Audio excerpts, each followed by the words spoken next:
কাউকে বোঝানোটা খুব মুশকিল কি চাই আমার জীবনে। এইটাই আসল ব্যাপার, জীবনের দাবিটা কাউকে বোঝাতে পারি না। কোনো ইচ্ছা নেই, কারণ যারা আমার কাছে ম্যাটার করে না, কি আসে যায় কি বললো কি না বললো। আমার মা যদি আমাকে একটা খারাপ কথা বলে আমার মনে লাগবে, আমার মনে হবে যে মানুষটা আমাকে চেনে, তারপরেও সে আমার নামে এরকম খারাপ কথাটা বললো। আর যে আমাকে চেনেই না, যে আমাকে জানেই না, সে আমার সম্পর্কে কি বললো তাতে আমার কিচ্ছু যায় আসে না। আর সবার কথা এতে পাত্তা দেওয়া উচিত নয়। তুমি যাই করো না কেন, কিছু লোক তোমাকে খারাপ বলবেই, তুমি সবার কাছে একসাথে ভালো হতে পারবে না।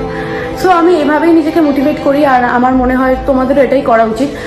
কখনো কারোর কথায় নিজেকে ভাববে না, মানে নিজেকে প্রমাণ করার চেষ্টা করবে না, কারণ তুমি যত ভালোই কাজ করো না কেন কিছু লোক আছে যারা তোমার ব্যাপারে খারাপ কথা বলবেই। তুমি সবার চোখে একসাথে ভালো হতে পারবে না।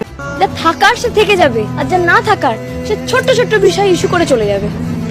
ভালোবাসার সম্পর্কে ঝগড়া ঝামেলা সব থাকবে, আবার এট দ্য সেম টাইম দুজনকে সেই একই জায়গায় ফিরেও আসতে হবে।